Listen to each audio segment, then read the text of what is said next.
നമ്മുടെ ഏവരുടെയും ആരാധ്യനും വളരെയേറെ പ്രിയങ്കരനുമായിട്ടുള്ള മുൻ സംസ്ഥാന പ്രസിഡന്റ് നമ്മുടെ കൃഷ്ണദാസ് ജി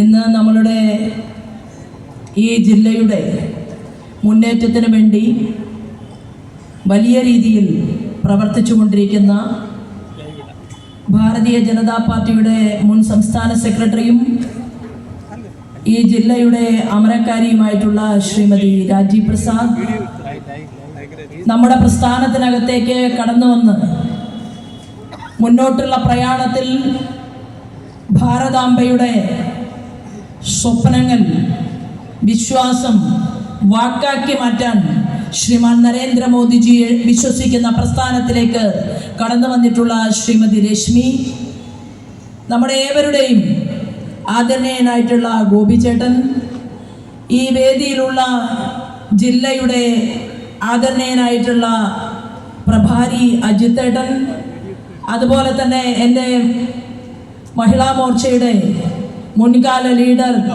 ശ്രീമതി രാധാമണി അവറുകൾ, ജനറൽ സെക്രട്ടറിമാർ, സഹപ്രവർത്തകരായിട്ടുള്ള വിവിധ ചുമതലകളിൽ പ്രവർത്തിക്കുന്ന നേതാക്കന്മാർ, എൻ്റെ പ്രിയപ്പെട്ട സഹോദരി സഹോദരന്മാരെ, മാധ്യമ സുഹൃത്തുക്കളെ, ഏവർക്കും ഹൃദയപൂർവ്വം നമസ്കാരം. പണ്ടൊക്കെ ഒരു 20 കൊല്ലം മുമ്പ് പ്രസംഗിക്കാൻ വരുമ്പോൾ വേദിയിലേക്ക് തിരിഞ്ഞു നോക്കിയാൽ പേര് പറയാൻ 6 പേരെ ഉണ്ടാകും. പക്ഷെ ഇന്ന് നമ്മുടെ ഈ വേദിയിലേക്ക് തിരിഞ്ഞു നോക്കുമ്പോൾ ഒന്നിനൊന്ന് മെച്ചമായിട്ടുള്ള എക്സ്പീരിയൻസ് ഉള്ള പതിറ്റാണ്ടുകളുടെ പാരമ്പര്യമുള്ള അത്തരത്തിലുള്ള നേതാക്കന്മാരാൽ സദസ്സ് നിബിഡമാണ്. ഏത് നേതാവ് BJPയുടെ അധികാരത്തിൽ വന്നാലും, പ്രസിഡന്റ് ആയാലും, ഏത് ലീഡർ ജനറൽ സെക്രട്ടറി ആയാലും അത് ഞങ്ങൾക്കൊരു പ്രശ്നമല്ല. ഞങ്ങൾ വിശ്വസിക്കുന്നത് കുങ്കുമഹരിത പതാകയിലും ഭാരതീയ ജനതാ പാർട്ടിയിലുമാണ് എന്ന് വിശ്വസിക്കുന്ന ഈ സദസ്സിൽ ഇരിക്കുന്ന ഈ പ്രസ്ഥാനത്തിന്റെ നാഡീമിടിപ്പുകളായിട്ടുള്ള സഹപ്രവർത്തകന്മാർ എല്ലാവരും വർദ്ധിതമായി കൊണ്ടിരിക്കുകയാണ് നമ്മുടെ പാർട്ടി. അങ്ങനെ ഈ പാർട്ടി ഇന്ന് കേരളത്തിൽ ഇടതുപക്ഷക്കാരനും UDFും നമ്മളോട് ചോദിക്കുന്നത് ഒരു ചോദ്യമാണ്. ആദ്യം ചോദിച്ചു, കഴിഞ്ഞ പാർലമെന്റ് തെരഞ്ഞെടുപ്പിൽ ചോദിച്ചത്, നിങ്ങൾക്ക് ഗ്യാലറിയിൽ ഇരുന്ന് കളി കാണേണ്ടി വരും. ഏത് വ്യക്തിയെ തെരഞ്ഞെടുപ്പിൽ ഇറക്കിയാലും ചിഹ്നം താമരയല്ലേ, ആ താമരയിൽ വോട്ട് ചെയ്യാൻ കേരളത്തിലെ ജനങ്ങൾ തയ്യാറാകുമോ എന്ന ചോദ്യമായിരുന്നു കഴിഞ്ഞ പാർലമെന്റ് തെരഞ്ഞെടുപ്പിൽ ചോദിച്ചതെങ്കിൽ നമ്മൾ ഗ്യാലറിയിൽ ഇരുന്നല്ല കളി കാണുന്നത്. ഇന്ത്യൻ പ്രൈം മിനിസ്റ്ററോടൊപ്പം അദ്ദേഹത്തോടൊപ്പം ചേർന്ന് നിന്നുകൊണ്ട് 2 കേന്ദ്രമന്ത്രിമാർ ഇന്ന് നമ്മൾക്കുണ്ട്. തൃശൂർ ജില്ലയിൽ നിന്ന് 75,000 വരുന്ന വോട്ടുകൾക്ക് താമര ചിഹ്നത്തിൽ വോട്ടും വാങ്ങി വിജയിച്ചു പോയി ശ്രീമാൻ സുരേഷ് ഗോപിയെങ്കിൽ, പ്രിയപ്പെട്ടവരെ, തിരുവനന്തപുരം ജില്ലയിലും ആറ്റിങ്ങൽ പാർലമെന്റ് മണ്ഡലത്തിലും തിരുവനന്തപുരം പാർലമെന്റ് മണ്ഡലത്തിലും കുറഞ്ഞ വോട്ടുകൾക്കാണ് പരാജയം സംഭവിച്ചതെങ്കിൽ, കൃഷ്ണദാസേട്ടനെ പോലെ ആരാധരായിട്ടുള്ള നേതാക്കന്മാരുള്ള ഈ പാർട്ടി, ശോഭാ സുരേന്ദ്രൻ എന്ന് പറയുന്ന നിങ്ങളുടെ സഹോദരിയെ നിയോഗിച്ചത് പുന്നപ്രയുടെയും വയലാറിന്റെയും മണ്ണിൽ പോയി ഭാരതീയ ജനതാ പാർട്ടിക്ക് വേണ്ടി തെരഞ്ഞെടുപ്പിൽ മത്സരിക്കാനാണ് പറഞ്ഞതെങ്കിൽ, പെട്ടിയും കിടക്കയും തൂക്കി ആലപ്പുഴയിലേക്ക് ഞാൻ പോയപ്പോൾ പുന്നപ്രയിലും വയലാറിലും 1ാം സ്ഥാനം ഭാരതീയ ജനതാ പാർട്ടിക്കാണ്. അരിവാൾ ചുറ്റിക നക്ഷത്രത്തിൽ വോട്ട് ചെയ്തവരൊക്കെയും താമര ചിഹ്നത്തിൽ വോട്ട് നൽകുന്ന ചരിത്രം നമുക്ക് അവിടെ കാണാൻ സാധിച്ചു. ദാസേട്ടൻ പറഞ്ഞു, ഇവിടെ BJPയിലേക്ക് കടന്നു വരുന്നത് മാർക്സിസ്റ്റ് പാർട്ടിയുടെ നേതാക്കന്മാർ മാത്രമല്ല, ഭാരതീയ ജനതാ പാർട്ടിയിലേക്ക് കടന്നു വരുന്നത് കോൺഗ്രസിന്റെയും നേതാക്കന്മാരാണ്. അതിന്റെ തെളിവാണ്, ഞാൻ തെരഞ്ഞെടുപ്പിൽ മത്സരിച്ചപ്പോ കണ്ടല്ലൂർ എന്ന് പറയുന്ന ഒരു പഞ്ചായത്ത്, ആ പഞ്ചായത്ത് മുഴുവൻ കോൺഗ്രസ്സുകാരായിരുന്നു. കണ്ടല്ലൂർ പഞ്ചായത്തിലേക്ക് തെരഞ്ഞെടുപ്പ് പ്രവർത്തനത്തിന് ഇറങ്ങുമ്പോൾ അവിടെ ആശങ്കയുണ്ടായിരുന്നു ഭാരതീയ ജനതാ പാർട്ടിയുടെ പ്രവർത്തകന്മാർക്ക്, നേതൃനിരയിൽ പ്രവർത്തിക്കുന്നവർക്ക്. അപ്പൊ ഞാൻ പറഞ്ഞു, പല നേതാക്കന്മാരും പല കോൺഗ്രസിന്റെ പ്രവർത്തകന്മാരും മനസ്സ് മടുത്ത് ആ പാർട്ടിക്കകത്ത് നിൽക്കുകയാണ്. രാജ്യത്തിന്റെ ഭരണകൂടത്തിന് നേതൃത്വം നൽകുന്ന അജയ്യനായ ലോകാരാധ്യനായ ശ്രീമാൻ നരേന്ദ്രമോദിയോടുള്ള സ്നേഹം ഹൃദയത്തിൽ ഒളിപ്പിച്ച് വെച്ചുകൊണ്ട് തീർച്ചയായിട്ടും വരാൻ പോകുന്ന നാളുകളിൽ കേരളത്തിൽ അതിന്റെ റിസൾട്ട് ഉണ്ടാക്കുമെന്ന് പറഞ്ഞു. തെരഞ്ഞെടുപ്പ് കഴിഞ്ഞു, പെട്ടി പൊളിച്ചപ്പോ കണ്ടല്ലൂർ പഞ്ചായത്തിൽ 1ാം സ്ഥാനം ഭാരതീയ ജനതാ പാർട്ടിക്ക്. കരുവാറ്റ അവിടേക്ക് കടക്കണ്ട എന്നാണ് പറഞ്ഞത്. ഒട്ടിച്ച ഫ്ലക്സ് ബോർഡുകൾ കീറുക, അതുപോലെ തന്നെ വലിയ ഫ്ലക്സ് ബോർഡ് നെറ്റി മുതൽ താഴെ വരെ കുത്തിക്കീറുക, അങ്ങനെ പ്രവർത്തകന്മാർ കരയുക. ഹരിപ്പാട് നിയോജക മണ്ഡലത്തില് എന്റെ പ്രിയപ്പെട്ട സുഹൃത്ത് ഉല്ലാസ് കരഞ്ഞു. എന്നിട്ട് പറഞ്ഞു 5 തവണ ഞങ്ങൾ ഫ്ലക്സ് ബോർഡ് വെച്ചു, അതെല്ലാം കുത്തിക്കീറിക്കളഞ്ഞു എന്ന് പറഞ്ഞപ്പോ ഞാൻ ഉല്ലാസിനോട് പറഞ്ഞു, ഒരു ദൃഢപ്രതിജ്ഞ അങ്ങോട്ട് എടുക്കുക. ഹരിപ്പാട് നിയോജക മണ്ഡലത്തില് കാർത്തികപ്പള്ളിയില് നമ്മൾ ആ പഞ്ചായത്ത് അങ്ങോട്ട് തെരഞ്ഞെടുപ്പ് കഴിഞ്ഞാൽ ഭരിക്കുമെന്നുള്ള ദൃഢപ്രതിജ്ഞ എടുക്കുകയും ആളുകളുടെ ഹൃദയത്തിൽ ഭാരതീയ ജനതാ പാർട്ടിയുടെ ഫ്ലക്സ് ബോർഡ് വെച്ചാൽ മതി എന്ന് പ്രഖ്യാപനം നടത്താൻ എന്റെ സഹപ്രവർത്തകന്മാർക്ക് സാധിച്ചുവെങ്കിൽ ആ പഞ്ചായത്തിലെ ഭരണം ഇന്ന് ഭാരതീയ ജനതാ പാർട്ടിക്കാണ്. അപ്പൊ കോൺഗ്രസും വ്യത്യാസമില്ല, മാർക്സിസ്റ്റ് പാർട്ടിയും നമുക്ക് വ്യത്യാസമില്ല. കൃഷ്ണദാസേട്ടൻ കണ്ണൂരിൽ പ്രവർത്തനം തുടങ്ങുമ്പോ ആ കണ്ണൂരിലെ തലതൊട്ട നേതാക്കന്മാർ, മാർക്സിസ്റ്റ് പാർട്ടിയുടെ നേതൃനിരയിലിരിക്കുന്ന നേതാക്കന്മാർ ദാസേട്ടനോട് പറഞ്ഞു, ഞങ്ങളുടെ സഹപ്രവർത്തകനായിരുന്ന പന്ന്യൻ ചന്ദ്രേട്ടൻ പൂർവികൻ അദ്ദേഹത്തോട് പറഞ്ഞു, ജയകൃഷ്ണൻ മാസ്റ്ററോട് പറഞ്ഞു, കണ്ണൂരിൽ ഈ പ്രസ്ഥാനത്തിന്റെ കൊടി ഞങ്ങൾ പാറിക്കില്ല എന്ന് പറഞ്ഞുവെങ്കിൽ നമ്മുടെ പ്രിയപ്പെട്ട കൃഷ്ണദാസേട്ടന്റെ തലശ്ശേരിയില് എത്ര മെമ്പർമാരുണ്ട് ഇന്ന് BJPയുടെ താമര ചിഹ്നത്തിൽ എന്നുള്ളതിന്റെ മറുപടി മുഖ്യമന്ത്രിക്ക് പറയാൻ സാധിക്കുമോ? ഉണ്ട്. നമ്മൾ തലശ്ശേരിയിൽ അടിവെച്ച് മുന്നോട്ട് പോവുകയാണ്. ഒരുപാട് ആളുകളുടെ ചോര നിങ്ങൾ കുടിച്ചു, ഒരുപാട് ആളുകളെ നിങ്ങൾ കുത്തിക്കീറി ഞങ്ങളിൽ നിന്ന് അകത്തിയെടുത്തു, ഒരുപാട് ഞങ്ങളുടെ പൂർവികന്മാരെ നിങ്ങൾ ബലിദാനികളാക്കി മാറ്റി.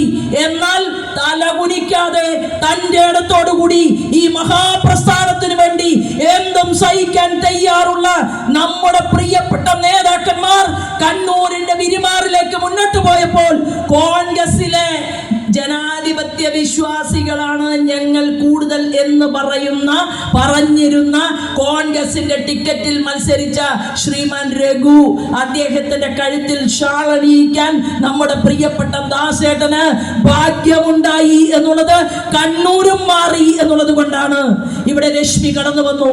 എന്തുകൊണ്ടാണ് രശ്മി നമ്മുടെ പ്രസ്ഥാനത്തിനകത്തേക്ക് കടന്നു വന്നത്? പ്രിയപ്പെട്ട രശ്മിക്കറിയാം, ഒരു വലിയ ഫ്ലക്സ് ബോർഡ് ഞാൻ തിരുവനന്തപുരത്ത് നിന്ന് ഇങ്ങോട്ടേക്ക് വരുമ്പോൾ റോഡിൽ വലിയൊരു ഫ്ലക്സ് ബോർഡ് വെച്ചിട്ടുണ്ട്.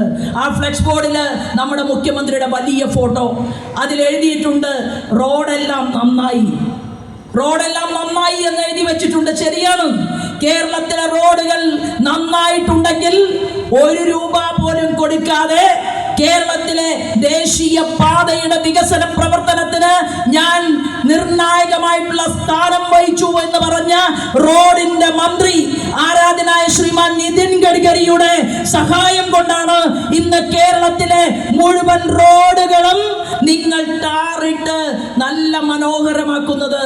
ആ റോഡ് നിങ്ങൾ നിങ്ങളുടെ ബഡ്ജറ്റിൽ വരുത്തുകയാണ്. നിങ്ങൾ പറയുകയാണ് ഇത് പിണറായി വിജയന്റെ റോഡാണ്. ഒരു റോഡും നിങ്ങൾ ചെയ്തിട്ടില്ല. നിങ്ങൾ വെച്ച ബോർഡുകളെല്ലാം ശ്രീമാൻ നരേന്ദ്രമോദിക്കുള്ള സല്യൂട്ടാണ്. നിങ്ങൾ ഗതാഗത മേഖലയെ കുറിച്ച് പറയുമ്പോൾ ഗതാഗത മേഖല വളരുന്നു കേരളത്തിൽ. ആ വളർച്ചയുടെ പിറകിൽ നിൽക്കുന്നത് ഇന്ത്യയുടെ പ്രൈം മിനിസ്റ്ററും ഭരണകൂടവുമാണ്. പ്രിയപ്പെട്ടവരെ, നമുക്ക് പറയാൻ സാധിക്കും, ഇന്ത്യ മഹാരാജ്യത്ത് എല്ലാ റെയിൽവേ മേഖലയും ഉണരുമ്പോൾ കേരളത്തിലും നല്ല ഒരു അവാർഡ് റെയിൽവേ ഉദ്യോഗസ്ഥന്മാർക്ക് കിട്ടി.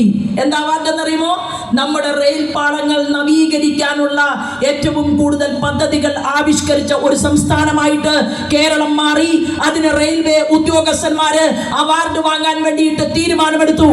ആ അവാർഡ് അവർ വാങ്ങിക്കൊണ്ട് വരുമ്പോൾ ഇവിടുത്തെ ഇടതുപക്ഷക്കാരനോടും വലതുപക്ഷക്കാരനോടും ഞങ്ങൾ ചോദിക്കാൻ ആഗ്രഹിക്കുന്നത്, ആ റെയിൽവേ മേഖലയുടെ ഇവിടുത്തെ ഉപഭോക്താക്കളുടെ അവരുടെ കൂടെ ചേർന്ന് നിന്നുകൊണ്ട് മുഴുവൻ മണിക്കൂറുകളും ഒരു മെമ്പറായിരുന്നു കൊണ്ട് പ്രിയപ്പെട്ട ദാസേട്ടൻ അതിന്റെ പ്രവർത്തനങ്ങൾക്ക് നേതൃത്വം കൊടുക്കുകയും ഇവിടുത്തെ ഉദ്യോഗസ്ഥന്മാരോട് ആവശ്യമായ കാര്യങ്ങൾ അറിയിക്കുകയും ചെയ്യാൻ നമ്മുടെ പ്രിയപ്പെട്ട ദാസേട്ടനെ അമ്യൂണിറ്റി കമ്മിറ്റിയുടെ വലിയ ചുമതലയിൽ കേന്ദ്രമന്ത്രി എടുത്തു.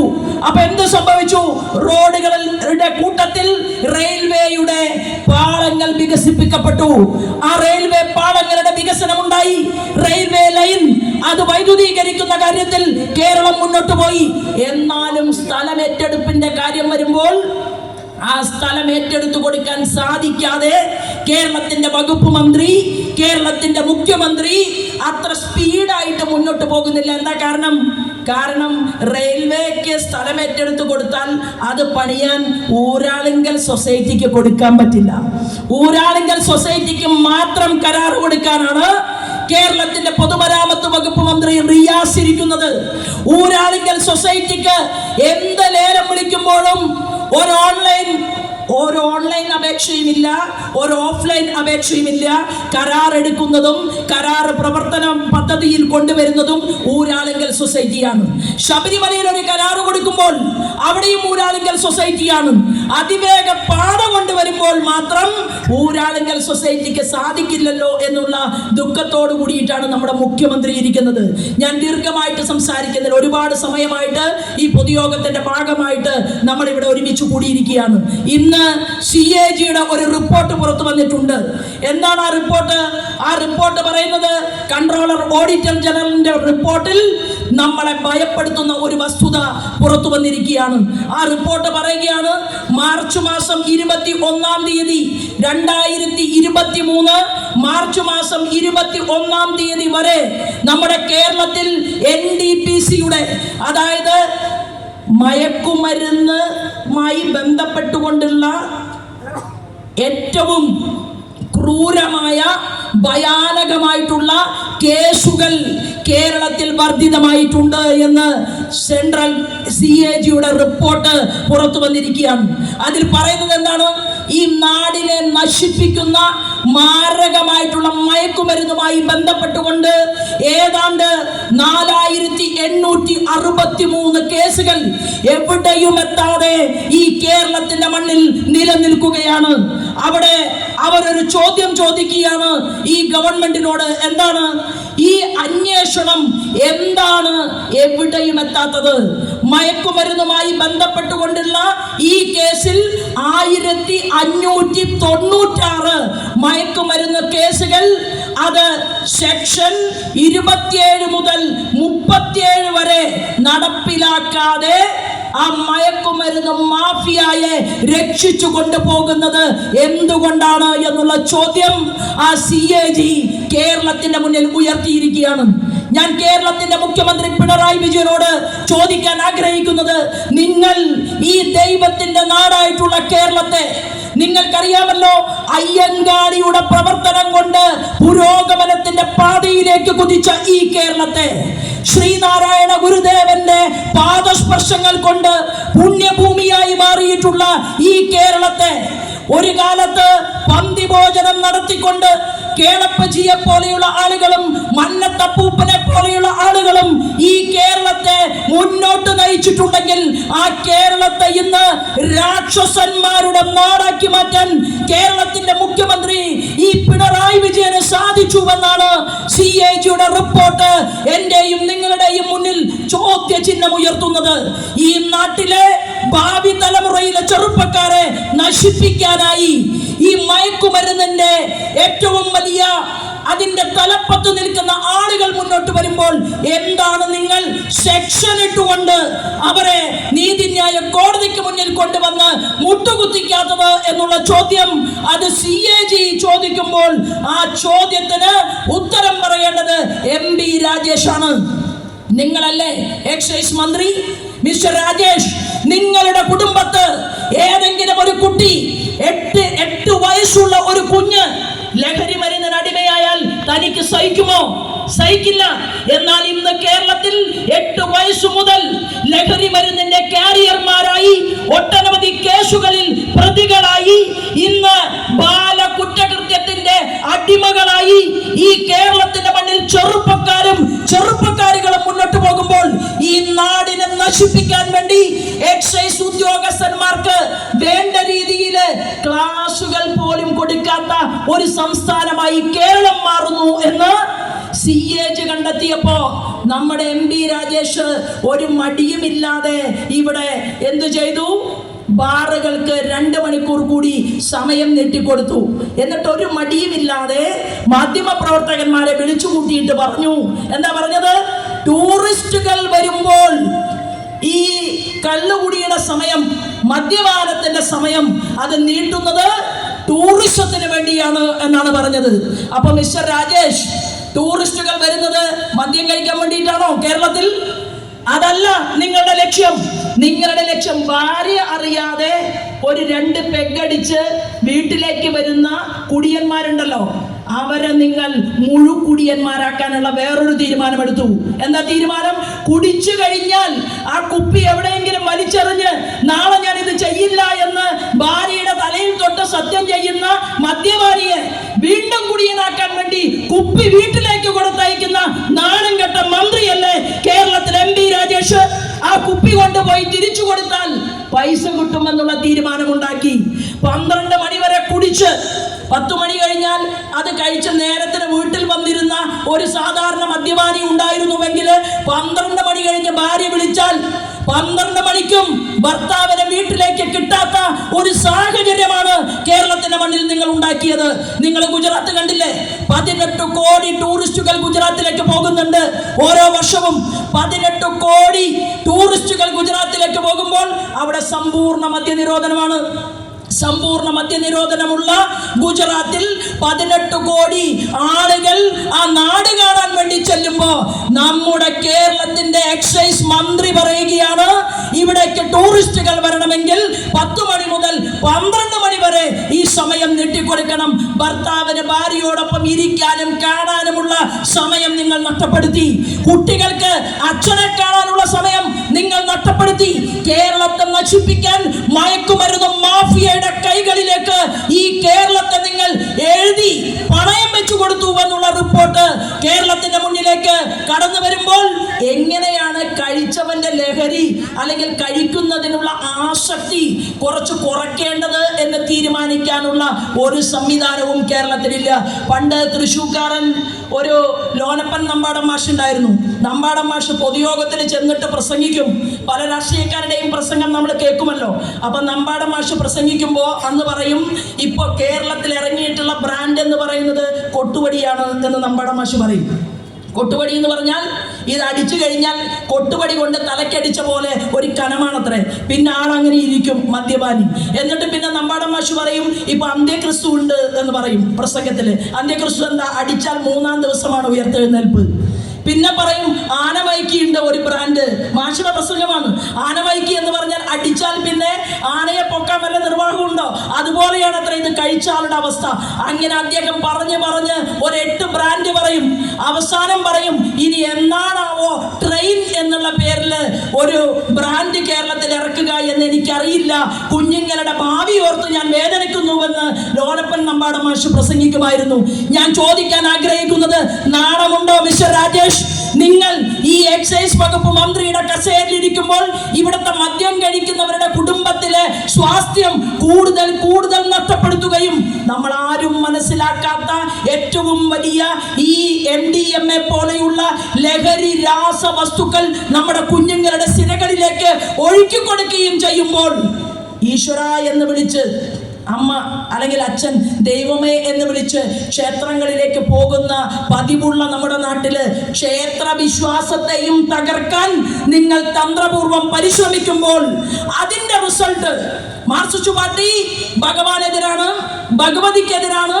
അതുകൊണ്ട് ഞങ്ങൾ നോക്കിക്കോളാം എന്ന് പറഞ്ഞുകൊണ്ടാണ് VD സതീശൻ വരുന്നതെങ്കിൽ നേരത്തെ ദാസേട്ടൻ സൂചിപ്പിച്ചതുപോലെ VD സതീശൻ കേരളത്തെ വർഗീയതയുടെ ആഴക്കടലാക്കാനാണ് പരിശ്രമിക്കുന്നത്. VD സതീശൻ ജമാഅത്ത് ഇസ്ലാമിയെ മടിയിലിരുത്തിയിരിക്കുകയാണ്. VD സതീശൻ മൂകാംബികയിലെ മാസത്തിൽ ഒരു ദിവസം പോയി പ്രാർത്ഥിക്കുന്നത് മൂകാംബികയിൽ പോകുന്ന നമുക്കൊക്കെ കാണാം.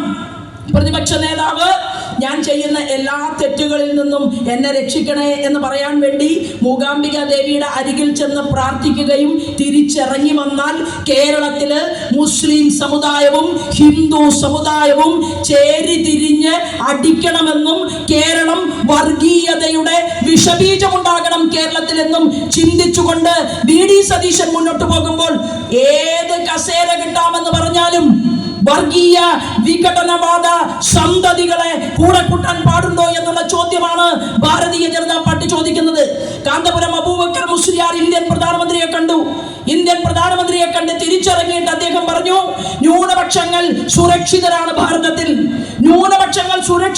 ഭാരതത്തിൽ എന്ന് ഒരു വലിയ സമൂഹത്തിന്റെ തലപ്പത്തിരിക്കുന്ന ഒരു മുസ്ലിം മതപണ്ഡിതൻ പറയുമ്പോൾ VD സതീശന് സഹിക്കുന്നില്ല. VD സതീശൻ പറയുകയാണ്, അല്ലല്ല, മുസ്ലിങ്ങൾ ഇന്ത്യയിൽ സുരക്ഷിതരല്ല, വിശിഷ്യ കേരളത്തിൽ തീരെ സുരക്ഷിതരല്ല. എന്താണ് മിസ്റ്റർ VD സതീശൻ, നിങ്ങളുടെ മരിച്ചുപോയ ഉമ്മൻചാണ്ടിയെ മറന്നോ? കേരളത്തിന്റെ മുഖ്യമന്ത്രിയായി ശ്രീമാൻ ഉമ്മൻചാണ്ടി അധികാരത്തിലിരിക്കുന്ന സമയത്ത് ജമാഅത്ത് ഇസ്ലാമി എന്ന് പറയുന്ന സംഘടനയെ കുറിച്ച് ഹൈക്കോടതിയിൽ ഒരു അഫിഡവിറ്റ് കൊടുത്തിട്ടുണ്ട്. ആ അഫിഡവിറ്റ് ഇങ്ങനെയാണ്, എന്താണ്? ഇന്ത്യൻ ഭരണഘടനയെ തള്ളിപ്പറയുന്ന, ഇന്ത്യയുടെ ദേശീയതയോട് മനുഷ്യരെ ചേർത്ത് നിർത്താൻ ആഗ്രഹിക്കാത്ത, ഈ രാജ്യത്ത് വിഘടന വിഭജനവാദത്തിന്റെ വിത്തുപാകുന്ന ജമാഅത്ത് ഇസ്ലാമി ഈ രാജ്യത്തിന് ദ്രോഹം ചെയ്യുന്നു എന്ന് അഫിഡവിറ്റ് കൊടുത്ത നേതാവാണ് മുൻ മുഖ്യമന്ത്രി ഉമ്മൻചാണ്ടി. ആ ഉമ്മൻചാണ്ടിയുടെ വാക്കുകളെ തെരുവിൽ അപഹസിച്ച് വലിച്ചെറിഞ്ഞുകൊണ്ടാണ് ജമാഅത്ത് ഇസ്ലാമിയെ മടിയിലിരുത്തിക്കൊണ്ട് മിസ്റ്റർ VD സതീശൻ കേരളത്തിൽ മുന്നോട്ട് പോകുന്നത്. ഇത് തീക്കളിയാണ്. ഈ തീക്കളി എന്ന് പറയുന്നത് ലോകരാജ്യങ്ങളില് ഇസ്ലാമിക വിഘടനവാദം ഉണ്ടാകുമ്പോൾ ആർക്കാണ് അതിന്റെ ഏറ്റവും വലിയ ദുരന്ത ഫലം അനുഭവിക്കുന്നത്? മുസ്ലിമുകളാണ്, ഇസ്ലാം മതവിശ്വാസികളാണ്. അല്ലേ? മലാലയെ വെടിവെച്ചു കൊല്ലാൻ തീരുമാനിച്ചു ആരാണ്? ഇസ്ലാമിക ഭീകരവാദ സംഘടനകളാണ്. നമുക്കറിയാം, വർഷങ്ങൾക്ക് മുൻപ് പാകിസ്ഥാനിലും അഫ്ഗാനിസ്ഥാനിലുമൊക്കെ ഇറാനിലും ഇറാഖിലുമൊക്കെ മുസ്ലിം ഭീകരവാദികൾ കൊലപ്പെടുത്തിയത് മുസ്ലിങ്ങളെ തന്നെയാണ്. അല്ലേ? അങ്ങനെ ഒരു ഭാരതം സൃഷ്ടിക്കാനാണ് ഇവിടുത്തെ പ്രതിപക്ഷ നേതാവ് ശ്രീമാൻ VD സതീശൻ പരിശ്രമിക്കുന്നത്. ആ VD സതീശന് കാലം മാപ്പ് തരില്ല എന്നുള്ളത് വരാൻ പോകുന്ന നാളുകളിൽ ഇവിടുത്തെ ജനാധിപത്യ വിശ്വാസികൾ ഹൃദയത്തിൽ എഴുതി വെക്കും എന്നുള്ള കാര്യത്തിൽ തർക്കമില്ല. പ്രിയപ്പെട്ടവരെ, ഞാൻ ദീർഘമായിട്ട് സംസാരിക്കുന്നില്ല. നമുക്ക് ആ ജമാഅത്ത് ഇസ്ലാമിയെ അല്ല വേണ്ടത്. നമുക്ക് വേണ്ടത് രാജ്യത്തിന്റെ പ്രധാനമന്ത്രി 300ഓളം പദ്ധതികൾ ഈ രാജ്യത്ത് ആവിഷ്കരിച്ച് നടപ്പിലാക്കിക്കൊണ്ട് മുന്നോട്ട് പോകുമ്പോൾ അദ്ദേഹത്തിന്റെ വാക്കുകൾ വിശ്വസിച്ചുകൊണ്ട്, അദ്ദേഹത്തിന്റെ പ്രവർത്തനം കണ്ടുകൊണ്ട് കാശ്മീരിലെ 370-ാം വകുപ്പ് എടുത്തു കളഞ്ഞപ്പോൾ ഒരൊറ്റ ഇന്ത്യ, ഒരൊറ്റ ജനത എന്നായി മാറി എന്ന് പറഞ്ഞുകൊണ്ട് കാശ്മീരിലെ ജനാധിപത്യ വിശ്വാസികളായ, രാജ്യസ്നേഹികളായ മുസ്ലിം ജനസാമാന്യം മുഷ്ടി ചുരുട്ടിക്കൊണ്ട് വന്ദേ മാതരം പാടുന്നുണ്ടെങ്കിൽ ആ മുസ്ലിങ്ങളുടെ ലോകമാണ് രാജ്യം കാത്തിരിക്കുന്നത്. അത് ഈ കേരളത്തിലുമുണ്ട്. ഏതാനും ചെറിയ ഭീകരവാദ സംഘടനകളുടെ ചിലവിലാണ് കേരളത്തിലെ മുസ്ലിം ജനസാമാന്യം ജീവിക്കുന്നത് എന്ന് ധരിക്കുന്ന ഇടതുപക്ഷത്തിനും വലതുപക്ഷത്തിനുമുള്ള മറുപടിയാണ് ദേശീയ ധാരയിലേക്ക്, ഭാരതീയ ജനതാ പാർട്ടിയിലേക്ക് കടന്നു വരുന്ന മുസ്ലിങ്ങളുടെ ജനസംഖ്യാ വർധനവ്. മെമ്പർഷിപ്പ് അടിച്ച്, മിസ് കോൾ അടിച്ച് മെമ്പർഷിപ്പ് എടുക്കാൻ വേണ്ടി പറഞ്ഞപ്പോ കുഞ്ഞാലിക്കുട്ടി സാഹിബിന്റെ പാർട്ടി ഉണ്ടല്ലോ, കേരളത്തിലെ മുസ്ലിം ലീഗ്, ആ മുസ്ലിം ലീഗിൽ ഉള്ളതിനേക്കാൾ കൂടുതൽ മുസ്ലിങ്ങൾ ഭാരതീയ ജനതാ പാർട്ടിയിൽ ഇന്ത്യയിൽ മെമ്പർഷിപ്പ് എടുത്തുകൊണ്ട് അമിത്ഷാജിയോടൊപ്പം മോദിജിയോടൊപ്പം ഇന്ന് പ്രവർത്തിച്ചുകൊണ്ട് മുന്നോട്ട് പോകുന്ന മനോഹരമായിട്ടുള്ള ഒരു കാഴ്ചയാണ് ഈ രാജ്യത്ത് നമുക്ക് കാണാൻ സാധിക്കുന്നത്. നമുക്ക് ഈ നാടിനെ മാറ്റണം, കാർഷിക മേഖലയെ മാറ്റിമറിക്കണം. അതിന് വളരെ എക്സ്പെർട്ട് ആയിട്ടുള്ള 15 കൊല്ലത്തിലധികം നമ്മുടെ മധ്യപ്രദേശിന്റെ മുഖ്യമന്ത്രിയായിട്ടുള്ള, സാധാരണക്കാരനായിട്ടുള്ള ഒരു വലിയ മനുഷ്യൻ മധ്യപ്രദേശിന്റെ മുഖ്യമന്ത്രിയായിരുന്നു. അദ്ദേഹത്തിന്റെ പേര് ശിവരാജ് സിംഗ് ചൗഹാൻ എന്നാണ്. അദ്ദേഹം കേന്ദ്രമന്ത്രിയാണ്. ഈ കാർഷിക മേഖലയെ സംരക്ഷിക്കാൻ ഏതെങ്കിലും ഒരു സമയത്ത് നമ്മുടെ കാർഷിക മേഖലയിലെ നമ്മുടെ വകുപ്പ് മന്ത്രി മിസ്റ്റർ പ്രസാദ് ഡൽഹി വരെ ഒന്ന് തിരിഞ്ഞു നോക്കുകയോ ആ കാർഷിക വകുപ്പ് മന്ത്രിക്ക് ഒരു നിവേദനം കൊടുക്കുകയോ, ആലപ്പുഴയിലെ പ്രസാദ് എന്ന് പറയുന്ന പാവപ്പെട്ടവൻ ആത്മഹത്യ ചെയ്തതും അതുപോലെ തന്നെ പാലക്കാടിലെ കർഷകന്മാർ ആത്മഹത്യ ചെയ്യുമ്പോഴും ഈ കാർഷിക മേഖലയെ സംരക്ഷിക്കാൻ പദ്ധതികൾ ആവിഷ്കരിക്കാൻ ഇത് ഞങ്ങൾക്കൊന്ന് ചെയ്തു തരണമെന്ന് പറയാൻ വേണ്ടി ഇവിടെ നിന്ന് മന്ത്രി ശിവരാജ് സിംഗ് ചൗഹാനെ കണ്ടിട്ടേ ഇല്ല എന്നുള്ളത് ഒരു യാഥാർത്ഥ്യമായിട്ട് നമ്മുടെ മുന്നിൽ നിലനിൽക്കുകയാണ്. ആരോഗ്യ മേഖലയില് നേരത്തെ പറഞ്ഞില്ലേ, തൃശ്ശൂരില്, ഞാൻ തൃശ്ശൂർ ജില്ലക്കാരിയാണ്. തൃശ്ശൂർ ജില്ലയില് തൃക്കൂർ എന്ന് പറയുന്ന ഒരു സ്ഥലത്ത് കാൽമുട്ടിന് ശസ്ത്രക്രിയക്ക് പോയിട്ടുള്ള ഒരു ചെറുപ്പക്കാരന്റെ 2 കണ്ണുകളും നഷ്ടപ്പെടേണ്ട സാഹചര്യം ആ അമ്മ കേരളത്തിന്റെ മുന്നിൽ വിശദീകരിക്കുന്നത് ഞാനും നിങ്ങളും കേട്ടു.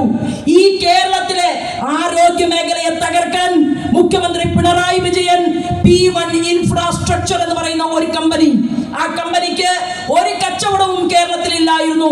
2021 വരെ ഒരു കച്ചവടവും കേരളത്തിൽ ചെയ്യാത്ത P1 ഇൻഫ്രാസ്ട്രക്ചർ കമ്പനിയുടെ കയ്യിൽ നിന്ന് മാർക്സിസ്റ്റ് പാർട്ടി ഫണ്ട് വാങ്ങിയത് 4 കോടി രൂപയാണ്.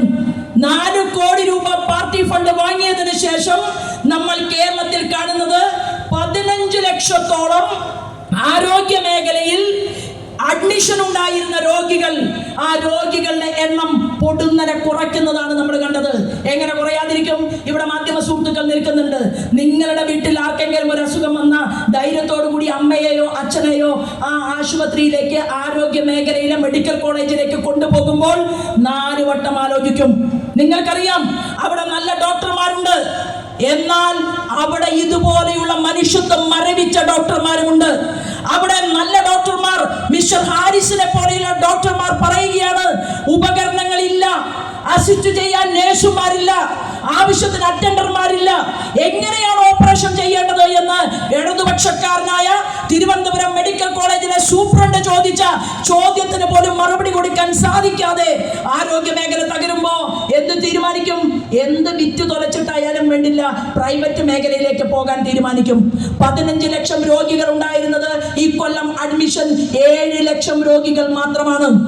3.5 ലക്ഷം മേജർ ശസ്ത്രക്രിയ നടന്നിരുന്നത് ഈ വർഷം 70,000 ശസ്ത്രക്രിയകളാണ്. അപ്പൊ എന്ത് സംഭവിച്ചു? ബാക്കി എല്ലാവരും അങ്ങനെ എവിടേക്ക് പോകണം? സ്വകാര്യ മേഖലയിലേക്ക് പോകണം. സ്വകാര്യ മേഖലയിലേക്ക് പോകണമെന്ന് തീരുമാനിപ്പിക്കാൻ വേണ്ടി P1 ഇൻഫ്രാസ്ട്രക്ചർ കമ്പനിയുടെ കയ്യിൽ നിന്ന് 4 കോടി വാങ്ങി. ആ കമ്പനിയുടെ പാരന്റ് കമ്പനി എവിടെയാണ്? അമേരിക്കയിലാണ്.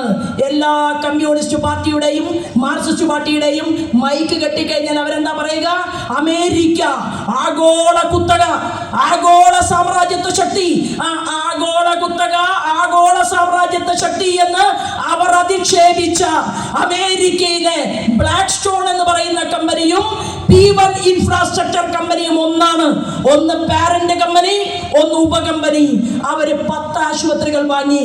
ആസാദ് മൂപ്പന്റെ വാങ്ങി.